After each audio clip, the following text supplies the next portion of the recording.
Hello everyone, this is Anjali Pratap और आप सभी का स्वागत है हमारे प्लेटफॉर्म पे जो आपकी प्रिपरेशन को लेकर चलता है 50% फास्टर स्पीड के साथ। आज की सेशन से आप लोगों की बहुत सारी जो दुविधाएं हैं वो मैं कम करने की कोशिश करूंगी और वीडियो के टाइटल से आपको समझ में आ ही रहा है कि आज हम बात करने वाले हैं IBPS AFO की इंग्लिश सेक्शन को लेकर। ओके, सो नोटिफिकेशन निकल चुका है, एग्जामिनेशन का एक टेंटेटिव मंथ हमें मालूम चल गया है। सो काफ़ी क्लैरिटी मिल चुकी है कि वो हमारे आगे का जो रास्ता है वो हम किस तरीके से तय करें ताकि हम बिल्कुल एग्जाम रेडी हो जाए, राइट। तो आज की सेशन में मैं इस सेक्शन को लेकर थोड़ा स्पेशल फोकस यहाँ पे रखूंगी क्योंकि बहुत बड़ी सरदर्द होती है एटलीस्ट उन स्टूडेंट्स की जो हिंदी बैकग्राउंड से, और कहीं ना कहीं उनका मोराल जो है ना वो एग्जाम की प्रिपरेशन शुरू करने के पहले ही बहुत डाउन हो जाता है कि हमारी प्रिपरेशन जो है वो तो भाई कहीं ना कहीं कम ही रहेगी उन लोगों से जिनका इंग्लिश मीडियम है या जिनकी इंग्लिश जो है वो थोड़ी सी स्ट्रॉन्ग सब्जेक्ट की तरफ में मानी जाती है। कोई बात नहीं स्टूडेंट्स, इट्स ओके। सारी सेक्शंस में आपको किसी ने भी नहीं बोला है कि that you have to be a topper in order to clear the cut off, right. तो आज हम यही चीज़ समझेंगे कि आखिर हमारी थोड़ी कम नॉलेज होते हुए भी अगर हम इंग्लिश सेक्शन को एस करना चाहते हैं, इसमें बेहतर परफॉर्म करना चाहते हैं, तो हमारे लिए क्या सही स्ट्रैटेजी रहेगी। ओके, तो फटाफट से इस जर्नी के ऊपर हम बढ़ते हैं आगे और सबसे पहले आपको बताते हैं कि अगर हम इंग्लिश सेक्शन की बात करें स्टूडेंट्स तो आपके पास क्या टारगेट करना है, क्योंकि भाई अपने दुश्मन को हराना है तो पहले हमें उसे समझना पड़ेगा ठीक से, राइट। तो अगर मैं इंग्लिश लैंग्वेज की बात करूँ स्टूडेंट्स तो आप देख सकते हैं टोटल क्वेश्चन जो है वो 50 है, बट जो मार्क्स है वो हमारा 25 है और इसके लिए हमको 40 मिनट्स मिलने वाला है। तो कहीं ना कहीं मोटा मोटा तौर पे अगर हम देखें तो कुछ 1 मिनट से कम है हमारे पास क्वेश्चंस के लिए, ठीक है। किसी ने नहीं बोला है स्टूडेंट्स और कहीं पे ये गाइडलाइन नहीं दी गई है कि हमें सारे क्वेश्चंस अटेम्प्ट करने होते हैं अपनी इंग्लिश की सेक्शन में जो है ना कट ऑफ क्लियर करने के लिए।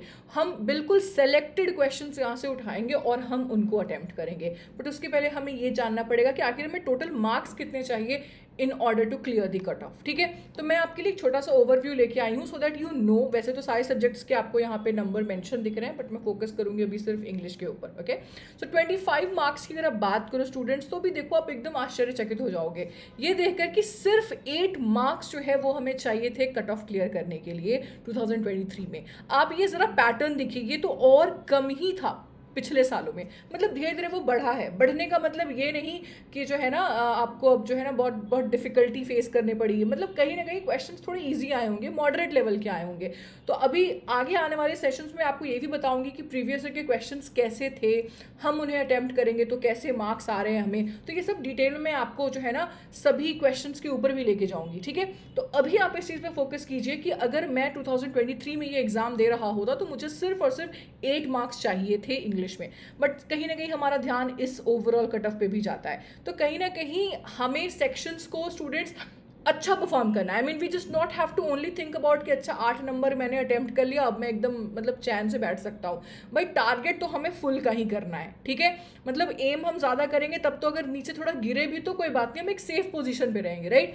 तो अब आप ज़रा सोचो कि अगर मैं टोटल इंग्लिश के क्वेश्चंस मिला दूँ 50 क्वेश्चन है ना, 50 क्वेश्चंस में से क्या हम इतने क्वेश्चन अटेम्प्ट नहीं कर पाएंगे कि हम 8 मार्क्स के जो है ना यहाँ पे पेपर अपने सही कर लें। तो अब आपको ये सोचनी है कि अब जो हमारा स्ट्रैटेजी है वो हमारा 8 मार्क्स तक हमें कैसे लेकर जाए, ठीक है।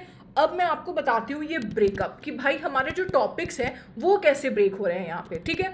हमें अगर एग्जाम एस करना है तो कौन कौन से टॉपिक के ऊपर ध्यान दीजिए। सबसे पहले आपका ध्यान रहना चाहिए किसके ऊपर, ये है वो एरिया, ये है वो एक सेक्शन स्टूडेंट्स जहाँ पे मुझे लगता है अगर आप बाकी सेक्शन छोड़ भी दो तो भी हमारा काम हो सकता है, राइट, बट ऐसा हम करेंगे नहीं।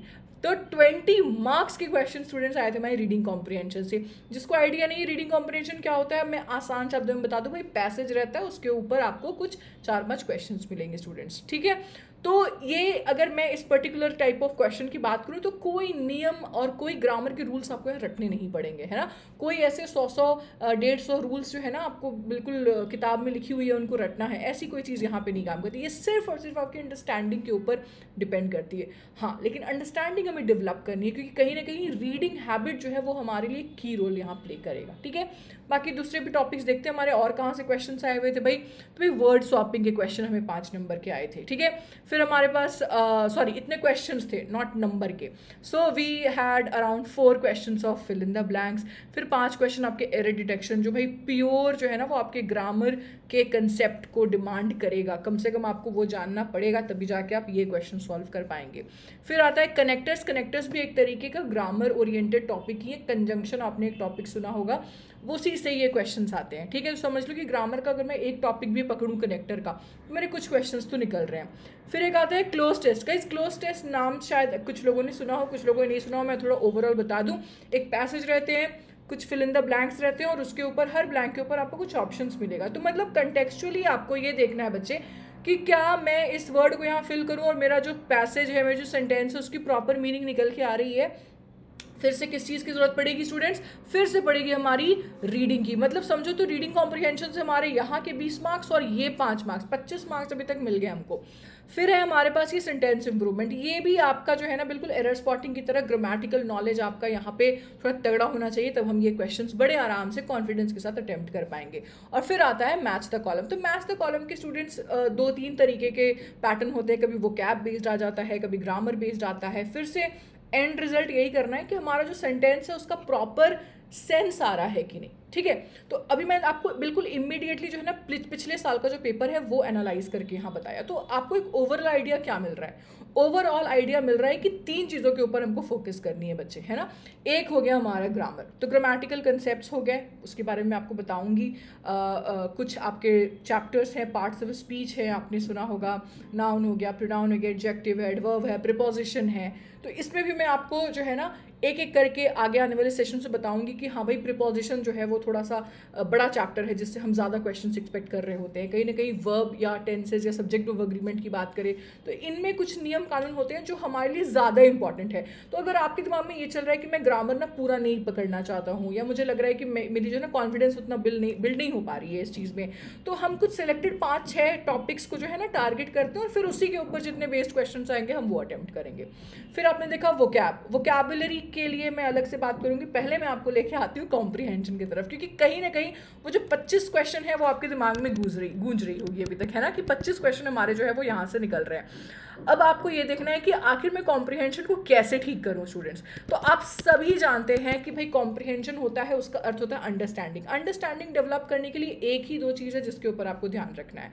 सबसे पहला कि आप जितना जिस चीज़ को पढ़ेंगे उतनी वो चीज़ आपके अंदर आएगी। जितना ज़्यादा आप जो है ना हैबिट ये बिल्ड करेंगे उतनी ज़्यादा उसका आउटपुट आपको आपके सोच में, आपकी थॉट प्रोसेस में दिखाई देगा। क्योंकि हम बहुत क्लियर है कि हमें सेम पैसेज या सेम आर्टिकल तो नहीं आने वाला एग्जाम में जो हम न्यूज़पेपर में पढ़ेंगे या किसी किताब में पढ़ेंगे। तो हमें वो क्वेश्चन के ऊपर ना फोकस करके हमको स्ट्रैटेजी के ऊपर फोकस करना है कि भाई मैं कैसे रीडिंग करूं कि मुझे जो ग्रास्पिंग है उस कंटेक्स्ट की या उस कंटेंट की वो मैक्सिमम लेवल पे हो, राइट। तो ये आपको बिल्ड करना होगा। अभी हमारे पास अच्छा खासा समय है स्टूडेंट्स। अगर आप ढंग से 30 to 45 days every day 25 to 30 minutes अगर आप स्पेंड कर रहे हैं इस चीज़ पे, तो ट्रस्ट में कोई रोक नहीं सकता है आपको। आप उन स्टूडेंट से काफ़ी आगे चले जाएंगे जो आपको लग रहा था कि इंग्लिश मीडियम की वजह से आपको जो है ना कहीं टक्कर दे सकते हैं।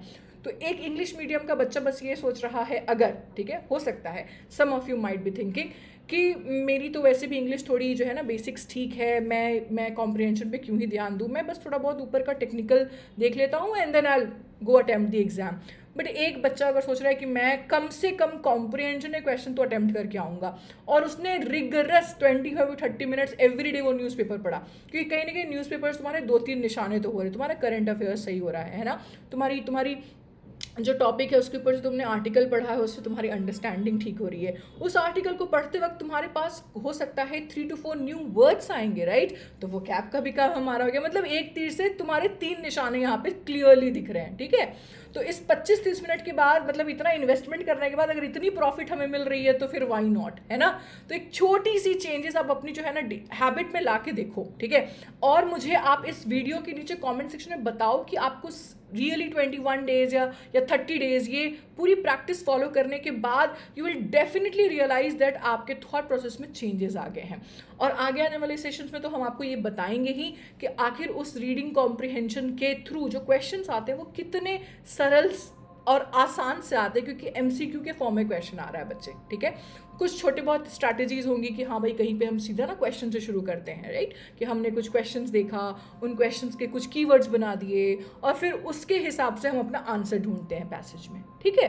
तो ऐसे ऐसी एक दो स्ट्रैटेजीज हैं जो अभी आगे आने वाले प्रैक्टिस सेशंस में हम आपके साथ डिस्कस करेंगे, ठीक है। तो अब मुझे लगता है at the end of this whole thing आपको कहीं ना कहीं रियलाइजेशन होना चाहिए बच्चे कि इतना टफ नहीं, कम से कम इंग्लिश की वजह से तो ये ना सोचो तुम कि मेरा ये एग्जाम जो है ना वो क्लियर नहीं हो पाएगा, ठीक है। और इतना ही नहीं, आप अगर हमारे प्लेटफॉर्म पे आए तो you will find lots of relevant content regarding this. आपको डेफिनेटली वो सारे प्रैक्टिस क्वेश्चंस मिलेंगे, हो सकता है जो आपके जो स्ट्रॉन्ग जो है ना आपके कॉन्फिडेंस है जो उसको और भी ज़्यादा स्ट्रेंथन करेगा बेसिकली, ठीक है। तो आप डेफिनेटली विजिट कीजिए iExamBee के वेबसाइट के ऊपर, बहुत सारे कोर्सेज हैं जो एक्सक्लूसिवली आपके काम कर रहे हैं AFO के लिए एंड व्हाट नॉट, राइट। तो डेमो आप सेशंस लीजिए, उसके बाद देखिए, उस इवैल्यूएट कीजिए उन चीज़ों को, and I hope something will click over there, right. इसके अलावा कोई भी इंफॉर्मेशन आपको चाहिए, अगर आपको ऐसा लग रहा है कि कुछ चीज़ें यहाँ से मिसिंग हैं और आप चाहते हैं कि उन टॉपिक्स के ऊपर जो है ना हम वीडियोस करें यहाँ पे क्रिएट, तो आप मुझे ज़रूर एडवाइस कीजिए यहाँ पे नीचे कमेंट सेक्शन में, ठीक है। So I hope I helped some of the student जिनको कहीं ना कहीं लग रहा था कि भाई मेरी इंग्लिश जो है ना वो मेरी नैया डुबा देगी, तो ऐसा तुम गलत सोच रहे हो। सही स्ट्रैटेजी, सही रास्ते पे अगर आप चलेंगे ना तो मुझे नहीं लगता है कि आप डूबेंगे, मुझे लगता है पानी से काफ़ी दूर रहेंगे आप। So that's all for today everybody. I hope this session will help you in preparation of your exam. बाकी मिलते हैं नेक्स्ट सेशन में। Bye bye, take care.